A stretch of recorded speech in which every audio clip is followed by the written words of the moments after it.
ঢাকা ১৭ আসন গুলশান, বনানী আর বারিধারার মতো ভিআইপি এলাকা নিয়ে গঠিত এই আসনটি এখন দেশের রাজনীতির সবচেয়ে বড় কেন্দ্রবিন্দু। একদিকে বিএনপির শীর্ষ নেতা তারেক রহমান, অন্যদিকে জামায়াতে ইসলামীর এক রহস্যময় ট্রাম্প কার্ড। রাজনীতির মাঠে আলোচনা এখন তুঙ্গে। কে এই ডাক্তার খালিদুজ্জামান? ১৩ কোটি টাকার গাড়িতে চড়া এই জামায়াত নেতা কি তবে তারেক রহমানের গলার কাটা হয়ে দাঁড়াবেন? কিন্তু কেন এই আলোচনা? চলুন তথ্যের গভীরে যাওয়া যাক।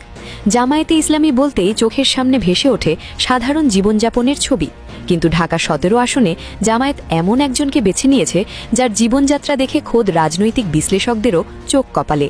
তিনি ডক্টর এস.এম. খালিদুজ্জামান। পেশায় চিকিৎসক হলেও তার আসল শক্তি হল তার বিপুল সম্পদ এবং বিশাল ব্যবসায়িক সাম্রাজ্য। তার সম্পদের বহর শুনলে আপনিও চমকে যাবেন। নির্বাচন কমিশনে জমা দেওয়া হলফনামা অনুযায়ী ডক্টর খালিদুজ্জামানের বার্ষিক আয় ৩.৫ কোটি টাকার ওপরে। এর মধ্যে শুধু ব্যবসা থেকেই আসে ৩,৫২,০০,০০০ টাকা। তবে সবচেয়ে বড় চমক তার শখের গাড়িতে। হলফনামায় তিনি উল্লেখ করেছেন তার নিজের ব্যবহারের একটি গাড়ির দামই ১৩,৭০,০০,০০০ টাকা। শুধু তাই নয়, তার স্ত্রীর নামেও রয়েছে প্রায় ৪৬ লাখ টাকার গাড়ি। অর্থাৎ গুলশানের অভিজাত ভোটারদের নজর কাড়তে তিনি যে কোনো দিক থেকেই পিছিয়ে নেই। টাকা শুধু গাড়িতেই নেই, ব্যাংকেও আছে টাকার পাহাড়। ডক্টর খালিদুজ্জামানের হাতে নগদ ও ব্যাংকে জমা আছে প্রায় ১ কোটি টাকা। শেয়ার বাজার এবং সঞ্চয়পত্রে তার বিনিয়োগ প্রায় ৩.৫ কোটি টাকারও বেশি। স্থাবর সম্পদের হিসেবেও তিনি অনেক এগিয়ে। ঢাকার অভিজাত এলাকায় তার ও তার স্ত্রীর নামে রয়েছে কোটি কোটি টাকার ফ্ল্যাট। যদিও বাজার মূল্য অনুযায়ী এই সম্পদের পরিমাণ আরও কয়েক গুণ বেশি হতে পারে বলে ধারণা করা হচ্ছে। এখন প্রশ্ন হল, জামায়াত কেন একজন ব্যবসায়ীকেই বেছে নিল তারেক রহমানের বিরুদ্ধে? ঢাকা ১৭ আসনটি দেশের তথাকথিত এলিট শ্রেণীর এলাকা। এখানে সাধারণ রাজনীতির চেয়ে আভিজাত্যের লড়াই বেশি চলে।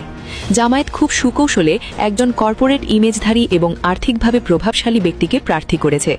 এর মাধ্যমে তারা একটি বার্তা দিতে চায়, জামায়াত আর আগের মতো কেবল একটি নির্দিষ্ট গণ্ডিতে সীমাবদ্ধ নেই, বরং তাদের সাথে আছে দেশের শীর্ষস্থানীয় শিক্ষিত ও প্রভাবশালী পেশাজীবীরাও। তবে লড়াইটা মোটেও সহজ হবে না, কারণ খালিদুজ্জামানের টাকার জোর থাকলেও তার প্রতিপক্ষ খোদ তারেক রহমান, যার পেছনে রয়েছে বিএনপির বিশাল ভোট ব্যাংক এবং কয়েক দশকের রাজনৈতিক ঐতিহ্য। তবে বিশ্লেষকরা বলছেন, জামায়াত এখানে জেতার চেয়েও বেশি গুরুত্ব দিচ্ছে তাদের ইমেজ পরিবর্তনে। তারেক রহমানের মতো প্রার্থীর বিরুদ্ধে শক্ত প্রতিদ্বন্দ্বিতা গড়ে তুলে তারা নিজেদের সক্ষমতা জানান দিতে চাইছে। ২০২৬ সালের নির্বাচনে ঢাকা ১৭-র এই লড়াই কেবল ভোটের লড়াই নয়, এটি হতে যাচ্ছে আভিজাত্য বনাম জনপ্রিয়তার লড়াই। একদিকে তারেক রহমানের ধানের শীষ, অন্যদিকে ডক্টর খালিদুজ্জামানের দাড়িপাল্লা। শেষ হাসি কে হাসবেন? গুলশানের এলিট ভোটাররা কি পকেটের জোর দেখবেন নাকি রাজনৈতিক আদর্শ? মিথিলা ফারজানা, উত্তরবঙ্গ 24 টিভি।